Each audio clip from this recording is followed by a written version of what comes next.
Price lord. ದೇವರ ಅತಿ ಪರಿಶುದ್ಧ ನಾಮಕ್ಕೆ ಸ್ತೋತ್ರವಾಗಲಿ. ಮತ್ತೊಂದು ದಿನವನ್ನು ಕಾಣುವಂತೆ ದೇವರು ನಮಗೆ ಸಹಾಯ ಮಾಡಿದ್ದಕ್ಕಾಗಿ ಸ್ತೋತ್ರ. ಆತನು ಮಾಡಿದ ಎಲ್ಲ ಉಪಕಾರಗಳಿಗಾಗಿ, ಎಲ್ಲ ಆಶೀರ್ವಾದಗಳಿಗಾಗಿ ದೇವರಿಗೆ ಸ್ತೋತ್ರವನ್ನು, ಮಹಿಮೆಯನ್ನು ಸಲ್ಲಿಸ್ತೇನೆ. ಇಂದಿನ ವೇದ ಅಧ್ಯಯನಕ್ಕಾಗಿ ಒಂದು ವಾಕ್ಯವನ್ನು ಓದಿಕೊಳ್ಳೋಣ. 1 ಕೊರಿಂಥ 15ನೇ ಅಧ್ಯಾಯ 19ನೇ ವಾಕ್ಯ.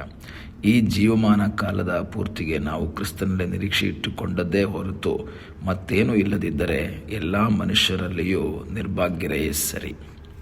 ಅಪೊಸ್ತಲನಾದ ಪೌಲನು ಈ ಕೊರಿಂಥದವರಿಗೆ ಪತ್ರಿಕೆಯನ್ನು ಬರೆಯುವಾಗ ಸತ್ತವರು ಜೀವಿತರಾಗಿ ಎದ್ದು ಬರುವುದರ ಕುರಿತು ಮಾತನಾಡ್ತಾನೆ. ಮುಖ್ಯವಾಗಿ ಇದು ಫ್ಯೂನರಲ್ ಸರ್ವಿಸಲ್ಲಿ ಈ ಅಧ್ಯಾಯವನ್ನು ಬಹಳ ಪ್ರಾಮುಖ್ಯವಾಗಿ ಓದ್ತಾರೆ. ಏಕೆಂದರೆ ಸತ್ತ ನಂತರವಿರುವಂತಹ ಕಾರ್ಯಗಳು, ಪುನರುತ್ಥಾನ ಆಗಿರಬಹುದು, ರೂಪಾಂತರ ಆಗಿರ್ಬೋದು, ಇವುಗಳ ಕುರಿತು ತಿಳಿಸ್ತಾ ಇರುವಂತಹ ಒಂದು ಬಹಳ ಪ್ರಾಮುಖ್ಯವಾದ ಒಂದು ಅಧ್ಯಾಯ ಪೌಲನು ತಿಳಿಸ್ತಾ ಇರೋದು. ಅದರಲ್ಲಿ 12ನೇ ವಾಕ್ಯದಿಂದ ನಾವು ನೋಡಬೇಕಾದ್ರೆ ಹೆಡ್ಡಿಂಗಲ್ಲಿ ಓದ್ತೀವಿ, ಕ್ರಿಸ್ತನು ಜೀವಿತನಾಗಿ ಎದ್ದು ಬಂದದರಿಂದ ಆತನ ಭಕ್ತರು ಎದ್ದು ಬರುವರು.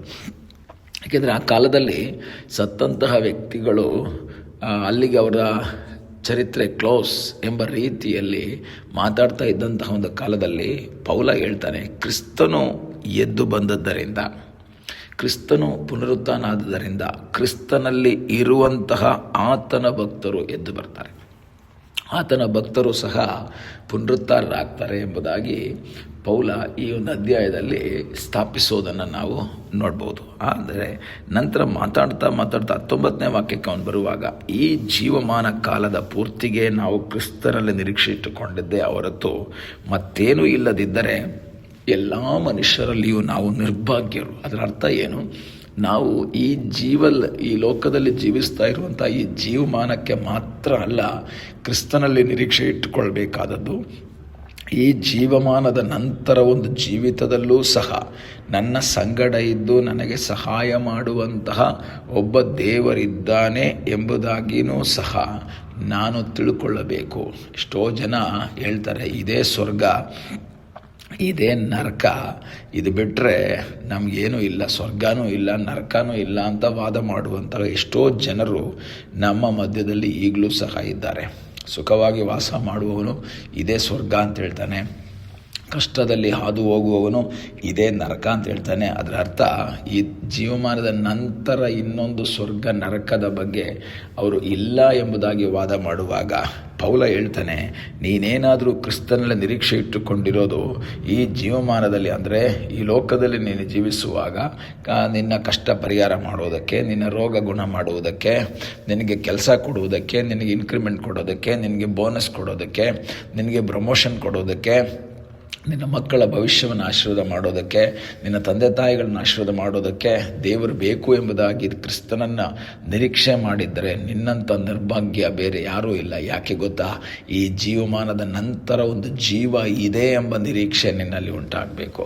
ಈ ಜೀವ ಮುಗಿದ ಮೇಲೆ ಇನ್ನೊಂದು ಜೀವ ಇದೆ ಎಂಬ ನಿರೀಕ್ಷೆ ನಿನ್ನಲ್ಲಿ ಉಂಟಾಗಬೇಕೆಂಬುದಾಗಿ ಪೌಲ ಹೇಳ್ತಾನೆ. ಪ್ರಿಯ ದೇವರ ಮಕ್ಕಳೇ, ನೀವು ಈ ಲೋಕದಲ್ಲಿ ಜೀವಿಸ್ತಾ ಇದ್ದೀವಿ, ಈ ಲೋಕದಲ್ಲಿ ಬದುಕ್ತಾ ಇದ್ದೇವೆ, ಎಲ್ಲ ಸರಿಯಾದಂತಹ ಕಾರ್ಯವೇ. ಆದರೆ ಇದಕ್ಕಿಂತ ಹೆಚ್ಚಾದಂತಹ ಒಂದು ಅನುಭವಕ್ಕಾಗಿ, ಇದರ ನಂತರವಿರುವ ಒಂದು ಅನುಭವಕ್ಕಾಗಿ ನೀವು ಕಾಯ್ತಾ ಇದ್ದೀವಿ. ನೀವು ಆತನ ಮುಖವನ್ನು ನೋಡ್ತಾ ಇದ್ದೀವಿ. ಈ ದಿವಸಗಳಲ್ಲಿ ಕರ್ತನಿಗೆ ಹೇಳೋಣ, ಸ್ವಾಮಿ, ನಾನು ನಿನ್ನ ಬರೋಣದಲ್ಲಿ ನಾನು ಎತ್ತಲ್ಪಡುವುದಕ್ಕೋಸ್ಕರವಾಗಿರುವ ಆ ಪ್ರಿಪ್ರೇಷನ್, ಆ ಸಿದ್ಧತೆ ನನ್ನ ಜೀವಿತದಲ್ಲಿ ಉಂಟಾಗಬೇಕು. ಈ ಜೀವ ಎಷ್ಟು ಕಾಲ ಇದೆಯೋ ಅಷ್ಟುವರೆಗೂ ಮಾತ್ರ ಯೇಸುವಿನ ಸಹಾಯ ಅಂತ ಅಲ್ಲ, ಈ ಲೋಕದಲ್ಲಿ ಅದರ ನಂತರ ಒಂದು ಜೀವಿತ ಇದೆ. ಯೇಸು ಸ್ವಾಮಿ ಹೇಳಿದ್ರು, ನಾನು ಪುನರುತ್ಥಾನ ಹೊಂದಿದ್ದೇನೆ, ನನ್ನನ್ನು ನಂಬುವವನು ಸತ್ತರೂ ಬದುಕುವನು. ಅವನು ಸತ್ತರೂ ಸಹ ಬದುಕ್ತಾನೆ.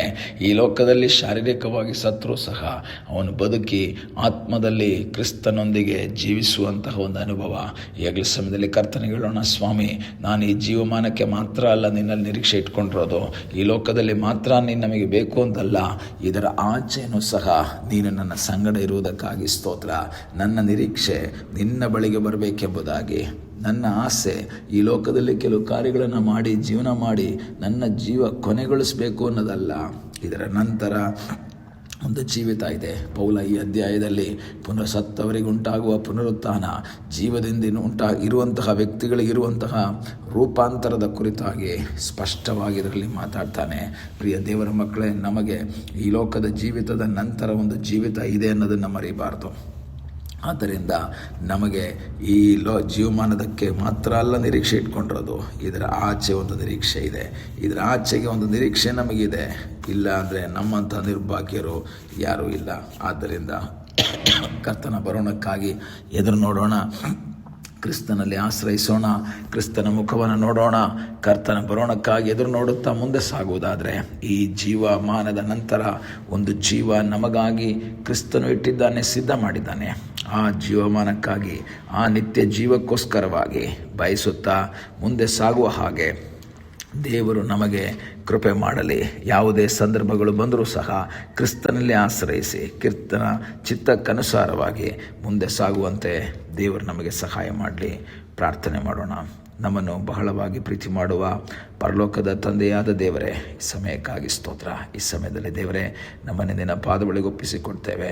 ಈ ಜೀವಮಾನಕ್ಕಾಗಿ ಮಾತ್ರ ನಿನ್ನಲ್ಲಿ ನಿರೀಕ್ಷೆ ಇಡದೆ, ಅದಕ್ಕಿಂತ ಹೆಚ್ಚಾಗಿ ಈ ಜೀವಮಾನದ ನಂತರ ನಿನ್ನೊಂದಿಗೆ ಜೀವಿಸುವಂತಹ ನಿರೀಕ್ಷೆಯೊಂದಿಗೆ, ನಂಬಿಕೆಯೊಂದಿಗೆ, ಆ ಆಸಕ್ತಿಯೊಂದಿಗೆ ಮುಂದೆ ಸಾಗುವ ಹಾಗೆ ನೀನು ನಮಗೆ ಸಹಾಯ ಮಾಡು ಎಂಬುದಾಗಿ ನಾವು ಪ್ರಾರ್ಥಿಸ್ತೇವೆ. ಪ್ರಾರ್ಥನೆಯನ್ನು ಕೇಳಿದ್ದಕ್ಕಾಗಿ ಸ್ತೋತ್ರ.